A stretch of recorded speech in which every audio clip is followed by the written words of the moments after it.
Sekjen PD Perjuangan Hasto Kristianto menegaskan dirinya mengalami kriminalisasi hukum.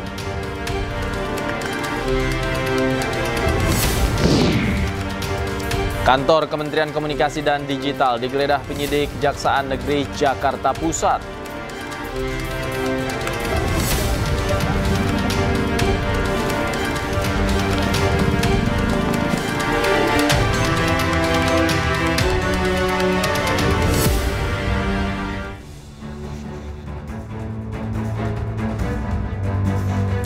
Selamat malam pemirsa, selamat datang di iNewsroom bersama saya Davi Pratama. Pemirsa, kami akan membahas berita utama secara mendalam, komprehensif, dan tentunya eksklusif. Sebagai pembuka iNewsroom kali ini, kami memiliki informasi penyidik Kejaksaan Negeri Jakarta Pusat menggeledah kantor Kementerian Komunikasi dan Digital di Jalan Medan Merdeka Barat, Gambir, Jakarta Pusat. Penggeledahan diduga terkait kasus korupsi pengadaan pengelolaan Pusat Data Nasional Sementara tahun 2020 hingga 2024 yang merugikan negara hampir 1 triliun rupiah.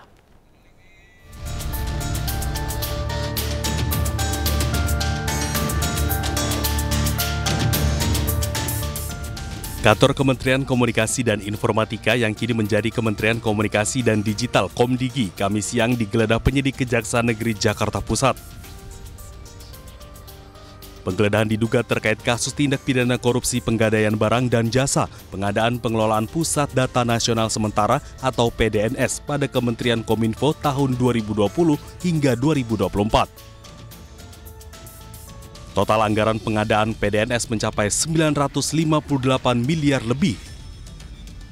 Kominfo atau Kominfo Digi dan beberapa tempat lainnya di Jakarta Pusat, Jakarta Selatan, Bogor, serta Tangerang Selatan terkait dengan penyidikan dugaan tindak pidana korupsi pada kegiatan pengadaan barang dan jasa, pengadaan data nasional sementara tahun 2020 sampai dengan 2024. Dari lokasi, penyidik juga menyita beragam barang bukti mulai dari dokumen, uang tunai pecahan rupiah dan dolar, mobil, tanah, bangunan, serta bukti elektronik lainnya yang diduga berhubungan dengan tindak pidana korupsi AQO. Guna mengungkap kedugaan korupsi yang mencapai hampir 1 triliun ini, Kejari juga menggeledah sejumlah tempat lainnya di wilayah Jakarta Pusat, Jakarta Selatan, dan Bogor. Tim Liputan iNews melaporkan. Dugaan korupsi Pusat Data Nasional Sementara yang merugikan negara hampir 1 triliun rupiah dan menjadi penyebab serangan ransomware di 2024 dimulai sejak tahun 2020. Saat itu Kementerian Komdigi yang masih bernama Kementerian Kominfo mengkondisikan tender untuk memenangkan PT AL selama 5 tahun berturut-turut.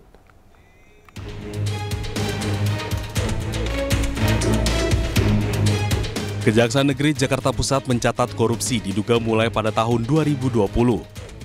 Komdigi yang saat itu bernama Kominfo melakukan pengkondisian tender untuk mengangkat PT AL sebagai kontrak saat itu mencapai 60,378 miliar rupiah. Pada tahun 2021, PT AL kembali menangkan tender PDSN dengan nilai kontrak mencapai 102,671 miliar rupiah. Di tahun 2022, Kominfo kedapatan menghilangkan salah satu syarat pemenang tender. Hal ini dilakukan supaya tender dimenangkan PT AL. Dinilai kontrak PDSN di tahun ini mencapai 188,900 miliar rupiah. Lagi dan lagi, PT AL menangkan tender PDSN tahun 2023 dan 2024. Pada tahun 2023, nilai kontrak mencapai 350,959 miliar rupiah. Sementara pada tahun 2024, nilai kontrak yang mencapai 256,575 miliar rupiah. Sementara total anggaran pengadaan proyek PDSN mencapai 959,485 miliar rupiah. Padahal PT AL tidak mampu memenuhi persyaratan sesuai rekomendasi Badan Cyber dan Sandi Nasional. Akibatnya pada Juni 2024, serangan ransomware terjadi dan beberapa layanan tidak bisa digunakan. Tak hanya itu, serangan ini juga menyebabkan bocornya data diri penduduk Indonesia.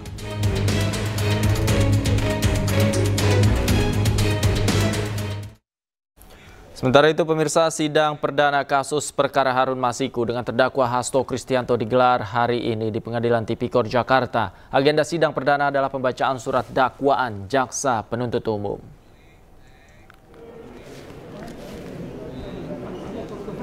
Sekjen PDI Perjuangan Hasto Kristianto menjalani sidang perdana sebagai terdakwa dugaan perintahan penyidikan perkara korupsi Harun Masiku di Pengadilan Tipikor Jakarta. Dalam dakwaannya, jaksa penuntut umum mengungkapkan Hasto Kristianto memberi uang 600 juta rupiah ke anggota KPU 2017-2022 Wahyu Setiawan. Hasto juga didakwa merintangi penyidikan, salah satunya dengan memerintahkan Nur Hasan untuk meminta Harun Masiku merendam ponsel ke dalam air.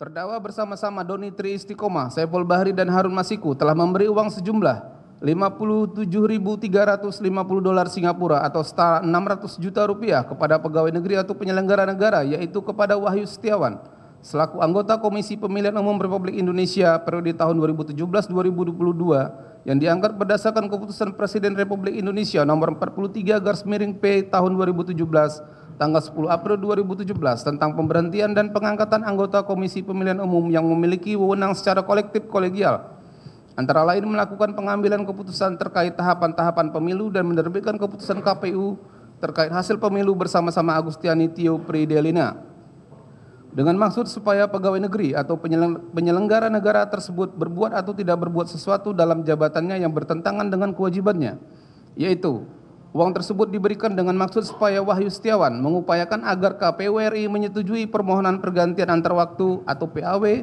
calon legislatif terpilih daerah pemilihan Sumatera Selatan 1 atas nama dengan sengaja mencegah, merintangi atau menggagalkan secara langsung atau tidak langsung penyidikan, penuntutan dan pemeriksaan di sidang pengadilan terhadap tersangka dan terdakwa ataupun para saksi dalam perkara korupsi, yaitu dengan sengaja telah melakukan perbuatan mencegah, merintangi atau menggagalkan secara langsung atau tidak langsung penyidikan terhadap tersangka Harun Masiku.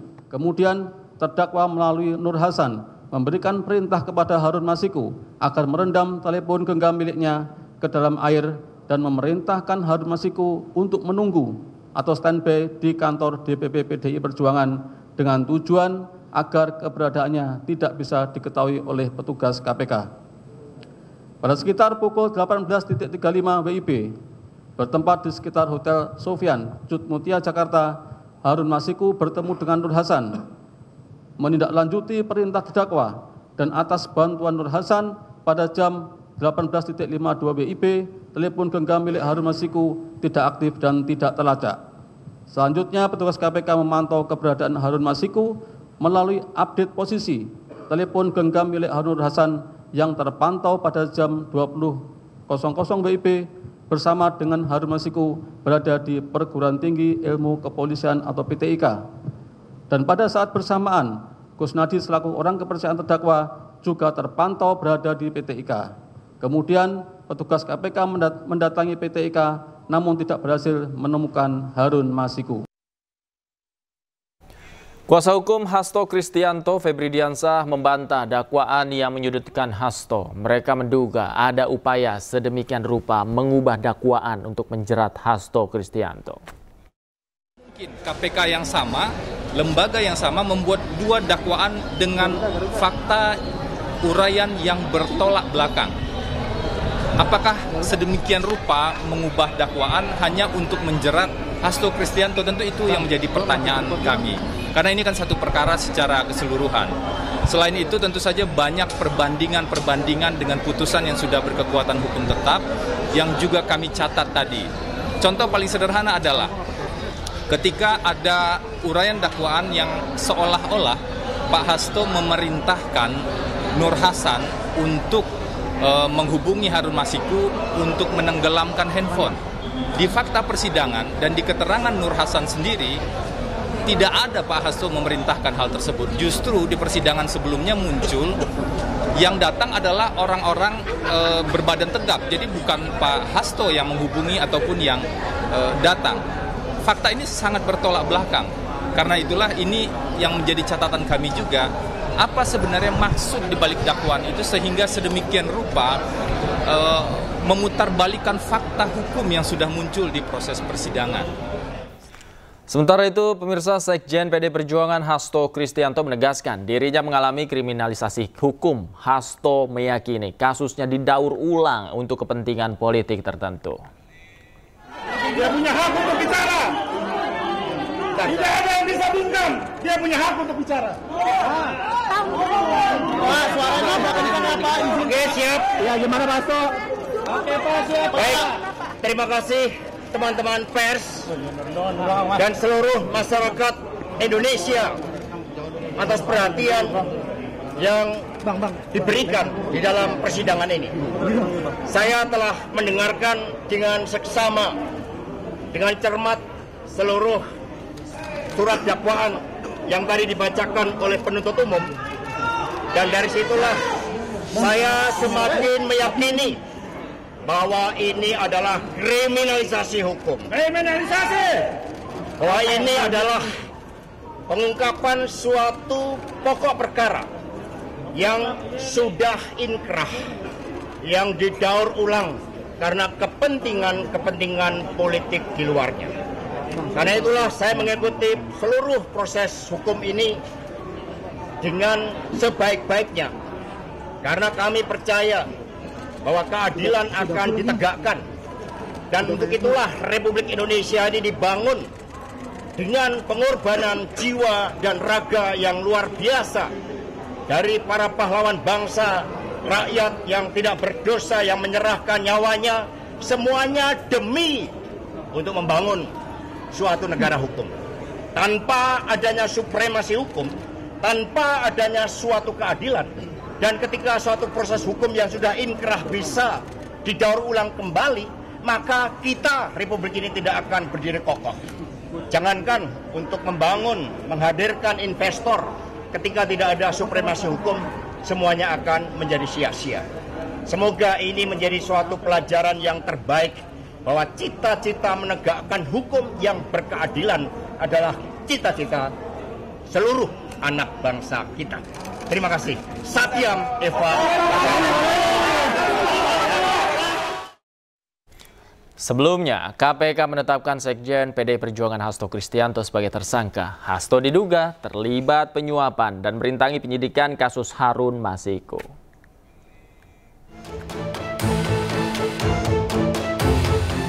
KPK menetapkan Sekjen PDI Perjuangan Hasto Kristianto sebagai tersangka dalam kasus suap pergantian antar waktu Harun Masiku. Komisi Anti Rasuah menemukan bukti Hasto bekerja sama dengan Harun Masiku melakukan upaya suap kepada ex-komisioner KPU Wahyu Setiawan untuk meloloskan Harun Masiku sebagai anggota legislatif melalui mekanisme pergantian antar waktu.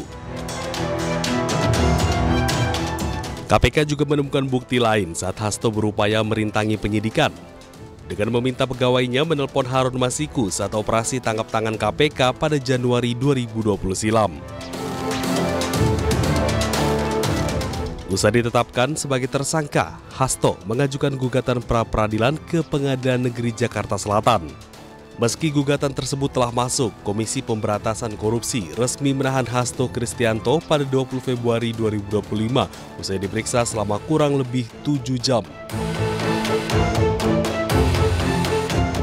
Namun permohonan pra-peradilan tersebut ditolak hakim karena tidak memenuhi syarat formil lantaran dalam 2 sprindik yang dipermasalahkan pemohon tidak diajukan dalam 2 permohonan, melainkan hanya 1 permohonan. Dengan demikian, status tersangka Hasto Kristianto oleh KPK dinyatakan sah. 1 hari setelah pra-peradilannya ditolak, Hasto kembali mengajukan gugatan pra-peradilan ke Pengadilan Negeri Jakarta Selatan. Namun lagi dan lagi, dalam sidang pra-peradilan jilid kedua Hasto, pengadilan melalui hakim tunggal pada Pengadilan Negeri Jakarta Selatan, Afrizal Hadi, menggugurkan gugatan pra-peradilan Hasto Kristianto. Pra-peradilan gugur karena berkas Hasto telah dilimpahkan oleh KPK ke Pengadilan Tipikor Jakarta Pusat. Di sidang kasus korupsi, Sekjen PD Perjuangan Hasto Kristianto mengaku tahanan politik karena dikriminalisasi. Benarkah demikian? Kami akan membahasnya usai jeda berikut. Tetaplah di iNewsroom.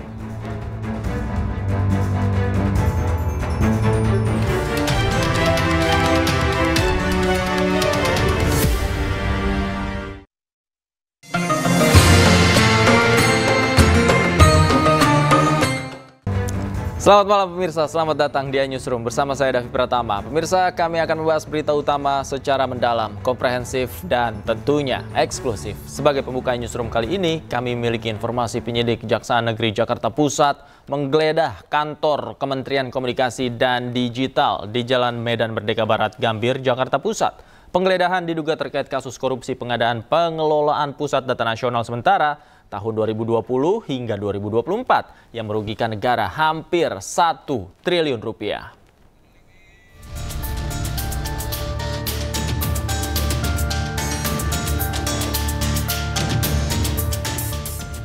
Kantor Kementerian Komunikasi dan Informatika yang kini menjadi Kementerian Komunikasi dan Digital Komdigi Kamis siang digeledah penyidik Kejaksaan Negeri Jakarta Pusat. Penggeledahan diduga terkait kasus tindak pidana korupsi penggadaian barang dan jasa, pengadaan pengelolaan Pusat Data Nasional Sementara atau PDNS pada Kementerian Kominfo tahun 2020 hingga 2024. Total anggaran pengadaan PDNS mencapai 958 miliar lebih. Kominfo atau Kominfo Digi dan beberapa tempat lainnya di Jakarta Pusat, Jakarta Selatan, Bogor, serta Tangerang Selatan terkait dengan penyidikan dugaan tindak pidana korupsi pada kegiatan pengadaan barang dan jasa, pengadaan data nasional sementara tahun 2020 sampai dengan 2024. Dari lokasi, penyidik juga menyita beragam barang bukti mulai dari dokumen, uang tunai pecahan rupiah dan dolar, mobil, tanah, bangunan, serta bukti elektronik lainnya yang diduga berhubungan dengan tindak pidana korupsi AQO.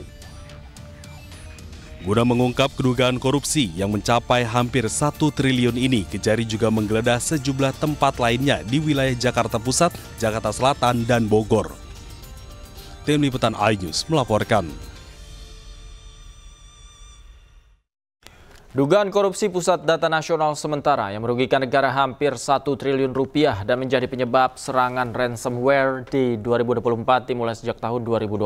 Saat itu Kementerian Komdigi yang masih bernama Kementerian Kominfo mengkondisikan tender untuk memenangkan PTAL selama 5 tahun berturut-turut.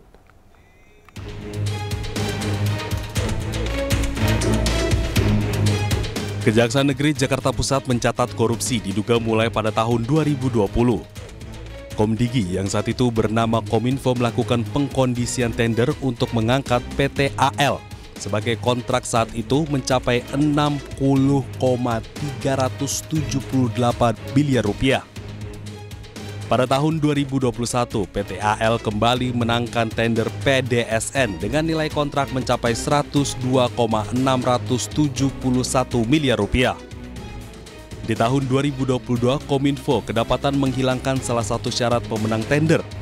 Hal ini dilakukan supaya tender dimenangkan PTAL. Dinilai kontrak PDSN di tahun ini mencapai 188,900 miliar rupiah. Lagi dan lagi, PTAL menangkan tender PDSN tahun 2023 dan 2024. Pada tahun 2023, nilai kontrak mencapai 350,959 miliar rupiah. Sementara pada tahun 2024, nilai kontraknya mencapai 256,575 miliar rupiah. Sementara total anggaran pengadaan proyek PDSN mencapai 959,485 miliar rupiah. Padahal PTAL tidak mampu memenuhi persyaratan sesuai rekomendasi Badan Cyber dan Sandi Nasional. Akibatnya pada Juni 2024 serangan ransomware terjadi dan beberapa layanan tidak bisa digunakan. Tak hanya itu, serangan ini juga menyebabkan bocornya data diri penduduk Indonesia.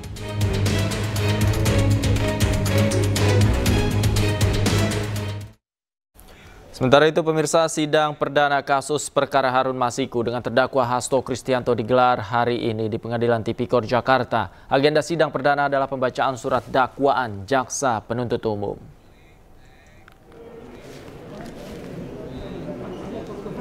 Sekjen PDI Perjuangan Hasto Kristianto menjalani sidang perdana sebagai terdakwa dugaan perintangan penyidikan perkara korupsi Harun Masiku di Pengadilan Tipikor Jakarta.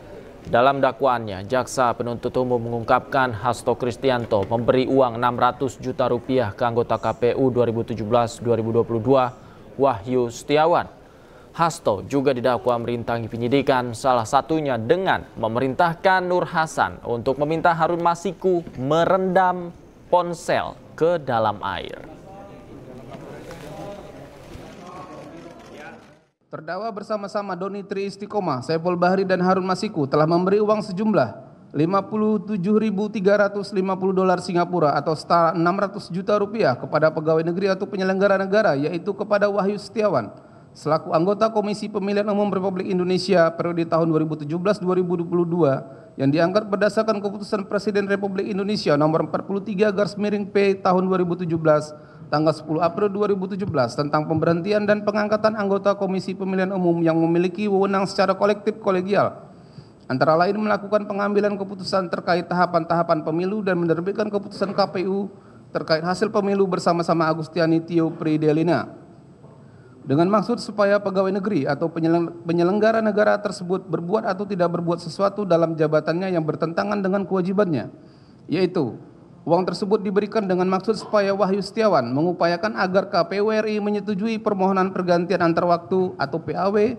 calon legislatif terpilih daerah pemilihan Sumatera Selatan 1 atas nama dengan sengaja mencegah, merintangi atau menggagalkan secara langsung atau tidak langsung penyidikan, penuntutan dan pemeriksaan di sidang pengadilan terhadap tersangka dan terdakwa ataupun para saksi dalam perkara korupsi, yaitu dengan sengaja telah melakukan perbuatan mencegah, merintangi atau menggagalkan secara langsung atau tidak langsung penyidikan terhadap tersangka Harun Masiku. Kemudian terdakwa melalui Nur Hasan memberikan perintah kepada Harun Masiku agar merendam telepon genggam miliknya ke dalam air dan memerintahkan Harun Masiku untuk menunggu atau standby di kantor DPP PDI Perjuangan dengan tujuan agar keberadaannya tidak bisa diketahui oleh petugas KPK.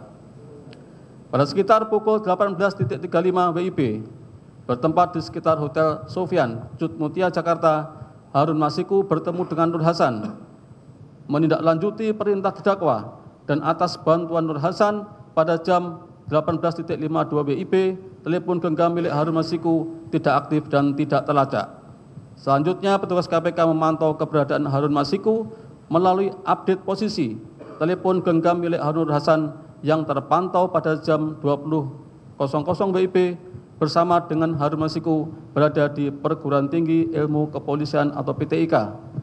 Dan pada saat bersamaan, Kusnadi selaku orang kepercayaan terdakwa juga terpantau berada di PTIK. Kemudian petugas KPK mendatangi PTIK namun tidak berhasil menemukan Harun Masiku.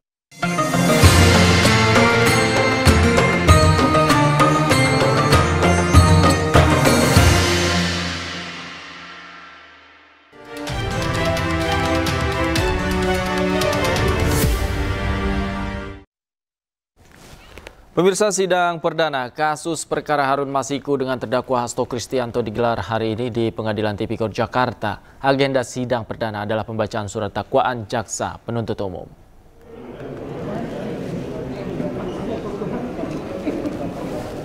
Sekjen PDI Perjuangan Hasto Kristianto menjalani sidang perdana sebagai terdakwa dugaan perintangan penyidikan perkara korupsi Harun Masiku di Pengadilan Tipikor Jakarta.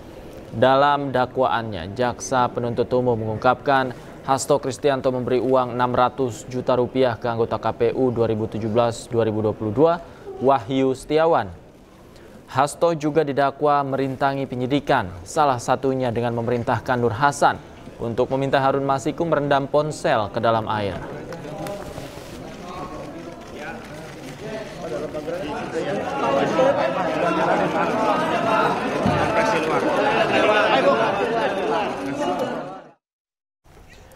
Apa dasar Hasto menyebut ia tahanan politik karena korban dikriminalisasi? Kami akan membahasnya bersama kuasa hukum Hasto Kristianto Alfon Kurnia Palma dan penyidik KPK periode 2017-2021 Yudi Purnomo. Selamat malam Bang Alfon. Mas Yudi, apa kabar?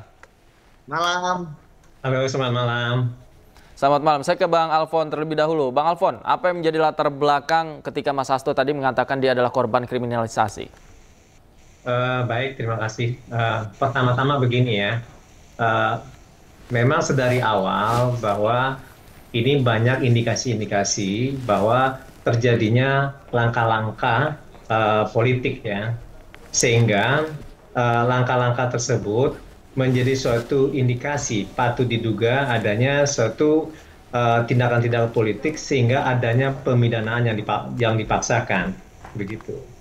Nah, kita bisa mengkaji itu sedari awal terkait dengan ada pernyataan dari Ibu Megawati terkait dengan PDIP itu akan diawut-awut.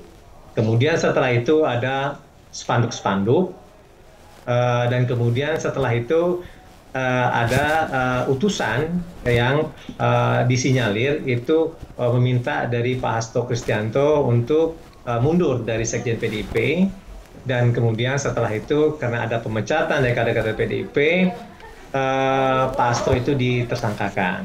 Nah, jadi sebagai seorang politikus, adanya manifesto politik yang menyatakan bahwa dia sebagai tahanan politik itu menjadi suatu hal yang sangat rasional untuk dikatakan oleh beliau. Karena permasalahan ini kalau misalnya dalam pendekatan hukum itu sangat kuat sekali bahwa apa yang didalilkan oleh aparat penegak hukum, khususnya adalah KPK, itu sangat minim. Nah, itu maka dikatakan bahwa terjadinya pemidanaan dipaksakan. Kenapa saya katakan demikian?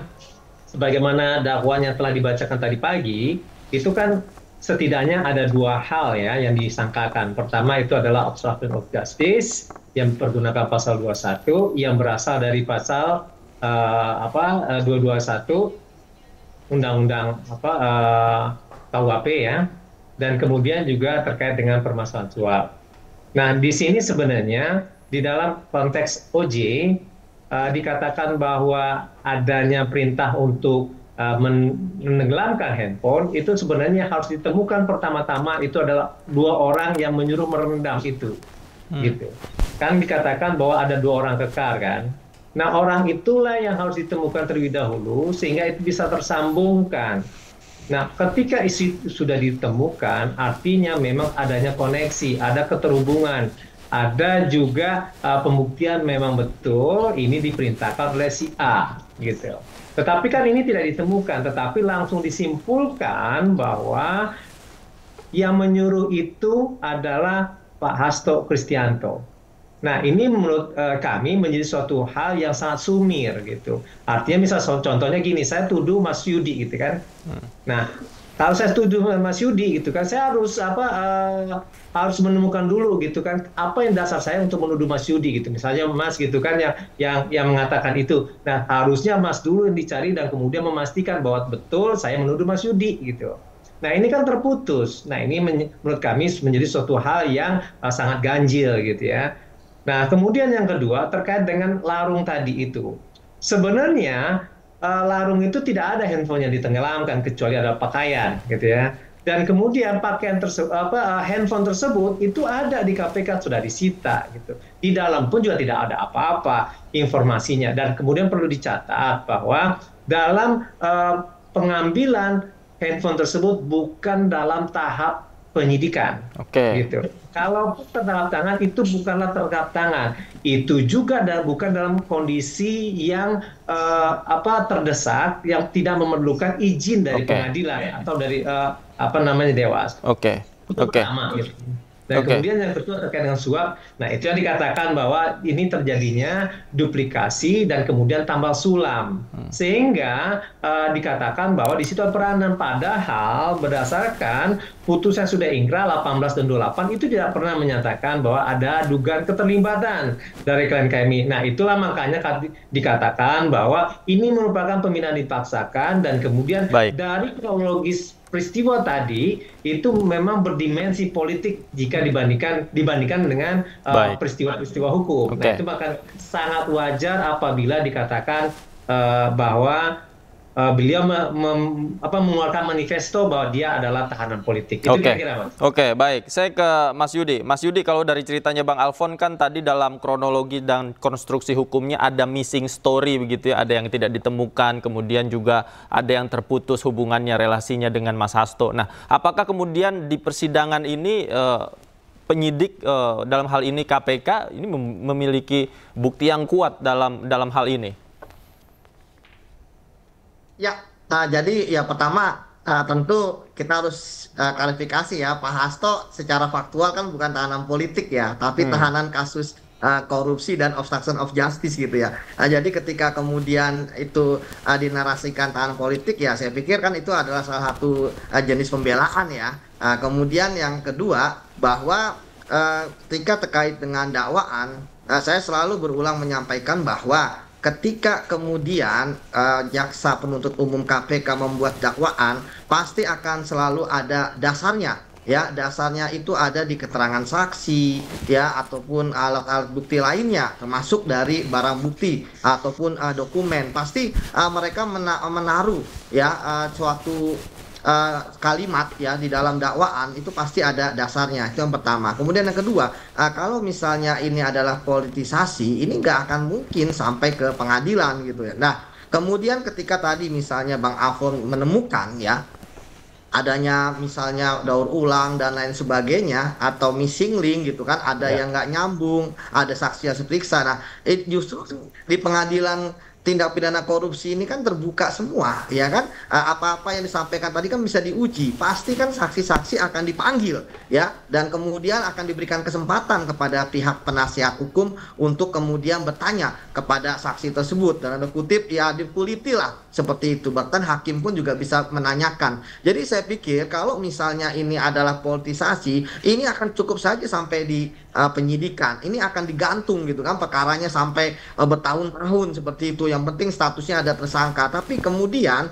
ketika kasus ini dibawa ke pengadilan, ya seharusnya kita bisa berpikir secara terbuka ya, bahwa di sini kita bisa bertarung ya di pengadilan, karena memang tempatnya bersalah atau tidak bersalah kan di pengadilan, untuk bisa meyakinkan hakim berdasarkan dua alat bukti yang cukup. Jadi saya pikir kalau misalnya ini adalah dipaksakan, justru yang menguntungkan adalah pihaknya Pak Hasto gitu ya. Karena kalau misalnya dipaksakan, tentu akan sangat mudah sekali ya dipatahkan oleh tim penasihat hukumnya. Apalagi kan penasihat hukumnya kan sampai 17, pasti ada 17 orang, 17 kepala yang membaca dakwaan seperti itu. Oke. Bang Alfon, silakan. Sebenarnya ini menjadi apa ya, media untuk pembuktian dari 17 tim kuasa hukum nih di pengadilan untuk membuktikan bahwa Mas Hasto tidak bersalah. Ya, begini ya. Dulu ketika proklamator RI itu berjuang, itu memperjuangkan kemerdekaan ya. Itu kan disebut sebagai Irlander sama penguasa, begitu ya. Nah, disitulah beliau mengatakan bahwa dia sebagai tahanan politik. Tidak hanya Bung Karno, tapi yang lain juga mengatakan bahwa mereka itu disidang dan diadili oleh peradilan Irlander, gitu. Itu harus duduk dulu, gitu kan. Nah, itu ada perjuangan-perjuangan politik, gitu. Nah, ketika wilayah-wilayah hukum dipergunakan untuk mentersangkakan orang, nah disitulah dikatakan bahwa alat demokrasi yang namanya persidangan atau peradilan itu dipergunakan untuk kepentingan politik. Gitu. Tadi saya sudah mengatakan terkait dengan indikasi-indikasi. Nah, itu makanya dikatakan bahwa ini memang berbau politik dibandingkan berbau hukum. Gitu. Nah, itu terbukti dengan adanya pemindahan yang dipaksakan. Gitu. Nah, kemudian kita mengatakan bahwa peradilan menjadi wilayah untuk mengkonsentrasikan itu. Betul. Tetapi sebelum masuk ke sana, memang aparat hukum itu harus menguatkan dalilnya gitu. Itu makanya ada namanya prinsip beyond reasonable doubt. Nah, prinsip beyond reasonable doubt sebenarnya itu tidak terlepas dari azas hukum yang menyatakan bahwa yang namanya peristiwa hukum itu harus terang menderang, cetok. Atau dalam artian kalau misalnya orang Minang mengatakan bak matahari gitu ya. Nah, jadi itu harus dilakukan terlebih dahulu. Jangan karena ada upaya-upaya atau mungkin ada sifat-sifat yang lain gitu kan, menyebabkan ya namanya perbuatan ini belum jelas, kemudian tersangkakan dan kemudian buru-buru dilimpahkan ke pengadilan. Kita bisa melihat ya, ini bukti gitu kan, bahwa ketika kita berupaya untuk melakukan gugatan pra-peradilan yang kedua gitu kan, ini hanya dengan waktu 14 hari dan kemudian langsung dilimpahkan. Dan kemudian ya dakwaannya ya kita lihat hanya 1 halaman yang benar-benar baru. Jadi menurut Anda dalil penegak hukum tidak kuat begitu ya untuk membawa Mas Hasto ke pengadilan begitu? Bukan tidak kuat, tapi lebih kepada ini dipaksakan dan kemudian 2 alat bukti yang dikatakan oleh Mas Yudi tadi itu tidak terbukti sebenarnya. Kenapa saya katakan tidak terbukti? 1, kalau misalnya memang ada dikatakan memerintahkan untuk mencelupkan itu, temukan dulu 2 orang yang memerintahkan Nur Roslani itu untuk mencelupkan. Baik. Temukan itu dulu. Baik. Mas Yudi, Mas Yudi, menurut Anda penyidik KPK juga sudah mengetahui identitas 2 orang yang tadi dikatakan untuk ditemukan dan dihadirkan di pengadilan jika dibutuhkan? Ya, saya pikir tadi ya, apa yang disampaikan oleh Bang Alfon ya seharusnya itu dipenuhi oleh penyidik ya. Karena kalau mungkin tidak dipenuhi ya, ini kan dengan asumsi bahwa itu tidak dipenuhi oleh penyidik ya, ya maka kan unsur-unsurnya tidak akan terpenuhi seperti itu. Tapi kan saya yang sudah berpengalaman di KPK ya tidak mungkin ya penyidik ada missing link, apalagi yang membuat dakwaan adalah jaksa penuntut umum yang sudah ya dalam teknisnya itu dari proses awal penyidikan mereka sudah berkoordinasi antara penyidik dan jaksa penuntut umum. Tapi kalau memang dikatakan masih ada celah ya namanya juga hukum gitu ya, pasti akan selalu ada celah yang bisa dilihat oleh pengacara ya seperti itu. Nah namun kan sekarang bagaimana mempertahankan argumen masing-masing gitu. Terkadang kita persidangan adalah kita mencari sebenarnya fakta-fakta yang paling penting itu di persidangan. Makanya disebut fakta persidangan. Disitulah kemudian yang diyakini oleh hakim. Ya memang banyak pengalaman. Bang Afong juga kita banyak pengalaman. Kayaknya kita fakta persidangan menguntungkan kita, tapi kemudian nggak menang, ya diindahkan sama sekali gitu. Itu biasa gitu kan. Ya jadi sekarang ya tinggal bagi saya sih kalau di persidangan, saya pikir tinggal keahlian dari Bang Alfon ini, guru saya ini gitu ya, untuk kemudian bisa lah meyakinkan hakim bahwa klien beliau itu tidak bersalah seperti itu. Dengan tadi pasti tinggal dicecer ya saksi-saksi yang kemudian dihadirkan oleh pihak KPK seperti itu. Artinya perang pembuktiannya ada di persidangan begitu ya. Kita pantau terus nanti jalannya sidang seperti apa. Terima kasih Mas Yudi, Bang Alfon juga terima kasih banyak sudah bergabung sama kami. Selamat malam Bapak-bapak, sehat selalu. Malam. Amin. Presiden ke-7 Republik Indonesia Joko Widodo menanggapi ucapan Ketua DPP PD Perjuangan Deddy Sitorus terkait utusan Jokowi dalam menghadapi konflik internal PD Perjuangan. Menurut Jokowi, kesabarannya mempunyai batas setelah selama ini selalu diam saat difitnah.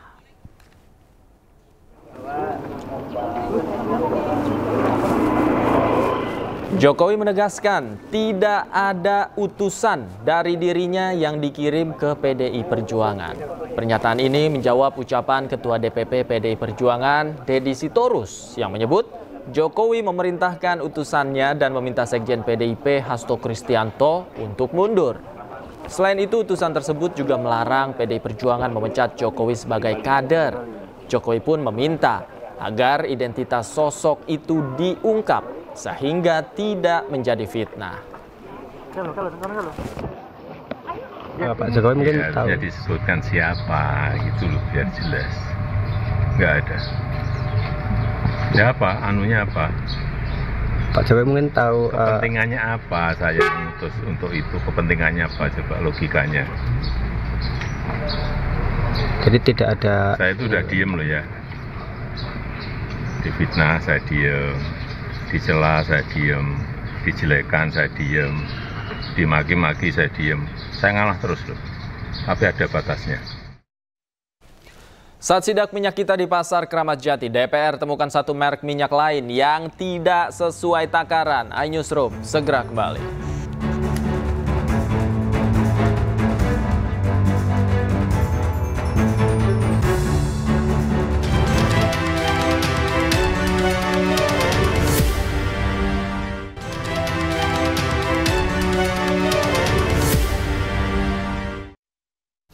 Kembali di Newsroom, pemirsa. Mabes Polri berjanji akan menindak tegas AKBP Fajar Widyadharma Lukman, ex-Kapolres Ngada, tersangka kasus kekerasan seksual terhadap anak di bawah umur.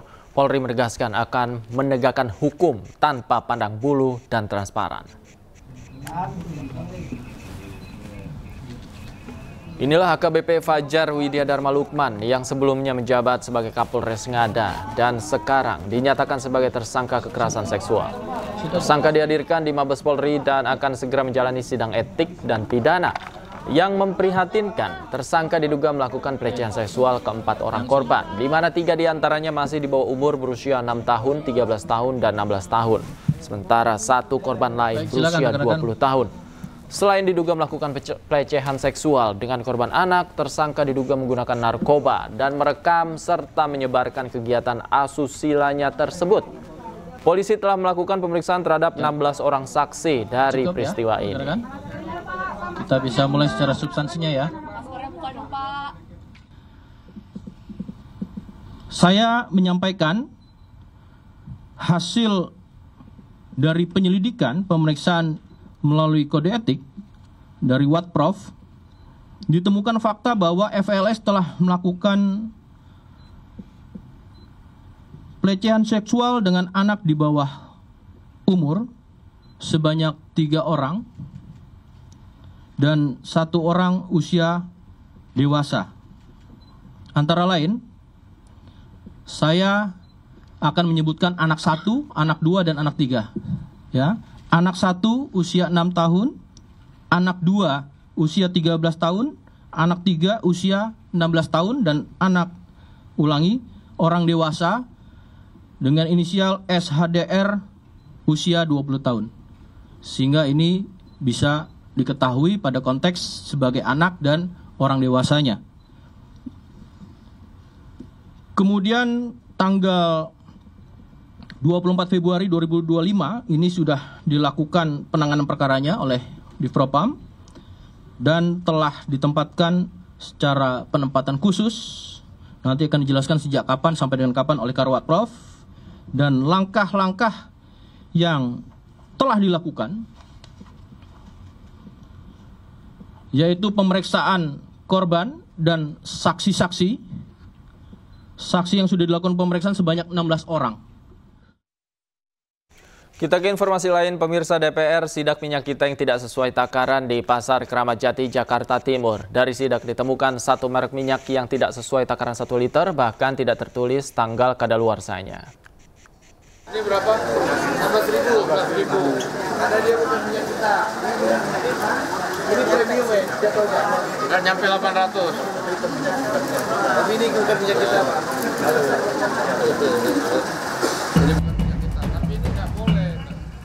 Pimpinan dan anggota DPR melakukan sidak minyak kita di Pasar Keramat Jati, Jakarta Timur.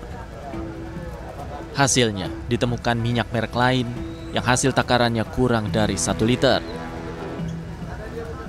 Minyak merek Rizky itu hanya berisi 800 ml dalam 1 botol kemasan. Selain itu, tidak terdapat tanggal kadaluarsa di botol minyak ini. Sementara untuk minyak kita yang ada di Pasar Keramat Jati, hasil pengukuran takaran yang ditemukan sudah sesuai dengan ketentuan, yaitu 1 liter per botol. Sudah seminggu ini harga sudah sesuai dengan HET, yaitu 15.700. Dengan harapan bahwa mudah-mudahan mendekati Lebaran, harga HET-nya bisa stabil di 15.700. Namun tadi juga kami temukan juga di salah satu penjual ada merek dengan minyak dengan merek lain dengan takaran yang kurang, kemudian harganya lebih mahal dan juga barcode-nya tidak bisa dicek dan tidak ada kadaluarsanya. Nah, ini nanti kita minta pada perdagangan untuk menindaklanjuti temuan dari kami pada hari ini. DPR meminta Kementerian Perdagangan untuk menindaklanjuti temuan ini. Sementara mendekati Lebaran, harga minyak diharapkan bisa stabil. Dari Jakarta, Naura Syafikah, Tri Julianti, iNews melaporkan. Pemirsa, Menteri Perdagangan Republik Indonesia Budi Santoso mengecek harga minyak kita di Pasar Tomang, Jakarta Barat. Selain itu, Mendak juga mengecek stok kebutuhan bahan pokok dan memastikan aman terkendali saat puasa hingga Lebaran. Berapa harganya? Sesuai head, Pak. Cuma kembali. Harganya normal ya, sesuai HET. Menteri Perdagangan Budi Santoso yang didampingi Menteri Lingkungan Hidup Hanif Faisal meninjau harga minyak kita di Pasar Tomang, Jakarta Barat. Di pasar ini, minyak kita terpantau sesuai dengan harga eceran tertinggi, yakni berkisar Rp15.700. Takarannya pun sesuai dengan kemasan. Namun demikian, Mendak menyebut harga di setiap pasar dipatok dengan harga berbeda, yakni berkisar Rp17.000 hingga Rp19.000. Selain mengecek minyak kita, Mendak juga mengecek stok kebutuhan bahan pokok dan memastikan aman selama bulan Ramadan hingga Lebaran. Tadi kan sempat juga ngecek harga ya, beberapa memang sedikit tadi mengalami kenaikan, tetapi tadi kita lihat minyak kita tadi harganya sesuai HET 15.700 ya. Memang ternyata di setiap pasar tidak sama, ada yang di atas HET, ada yang masih sama dengan HET, contohnya tadi masih sama dengan HET, dan ukurannya normal 1 liter ya. Jadi kami berharap pasokan tetap ada. Kalau kita lihat tadi pasokan juga penuh ya, tidak ada yang kurang. Jadi kita harap sampai Lebaran dan seterusnya ya, terutama menjelang Lebaran ini pasokan cukup, harga terkendali. Nanti kami juga minta tolong Pak Wali Kota Pak ya, bisa dimonitor terus kita bareng-bareng dengan pemerintah daerah untuk memonitor ketersediaan pasokan menjelang Lebaran ini. Tadi lihat daging sapi.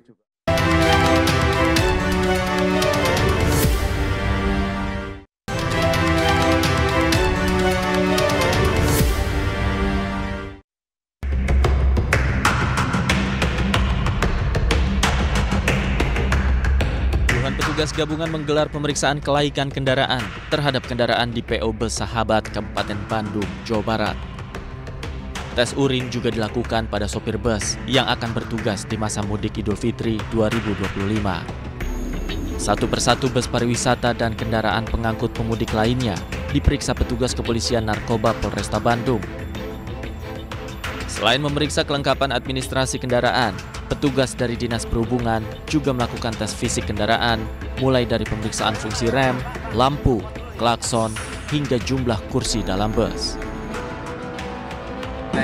Kami datang di PO Sahabat di Kabupaten Bandung ini, yang pertama tujuannya untuk mengecek kesiapan kendaraan yang akan digunakan untuk mudik nanti di Lebaran tahun ini. Kemudian yang kedua, mengecek juga kesiapan personil, maksudnya pengemudinya, yaitu kita mengecek kesehatannya, juga melakukan cek urin, serta kita memberikan masukan-masukan terhadap para pengemudi dan pengelola untuk bagaimana bisa menyelenggarakan mudik ini secara aman dan nyaman. Pengecekan serupa juga dilakukan di sejumlah terminal angkutan maupun travel perjalanan yang ada di Kabupaten Bandung. Dari Kabupaten Bandung, Jawa Barat, Juan Pangestu, iNews melaporkan. Kementerian Perhubungan bersama instansi terkait menggelar rapat koordinasi terkait kesiapan arus mudik dan arus balik Lebaran 2025. Rapat digelar di kantor Kementerian Perhubungan Jakarta. Menteri Perhubungan Dudi Purwagandi memimpin rapat koordinasi kesiapan arus mudik dan arus balik Lebaran. Rapat ini membahas tentang antisipasi lonjakan pemudik, mitigasi bencana selama mudik, serta potensi kecelakaan selama mudik berlangsung. Rapat koordinasi ini juga dihadiri oleh Kepala BMKG, perwakilan Basarnas, Kakor Lantas Polri, dan Jasa Marga. Lebaran yang akan mulai berlangsung tanggal 21 Maret di ruangan ini. Kita bisa bersama-sama memanfaatkan informasi yang ada di musim transit sebagai bahan koordinasi buat kita semua, bahwa pada tahun ini jumlah pemudik yang akan melakukan perjalanan ada sebesar 52% atau sebesar 146 6,48 juta dengan tujuan sebagai besar dalam merayakan Idul Fitri atau sebesar 62,6%. Pilihan utama dalam responden untuk memilih moda angkutan selama liburan adalah mobil pribadi sebesar 23%, bus sebesar 16,9%, kemudian dilanjut kereta api 16,1%, pesawat 13,5%, dan sepeda motor sebesar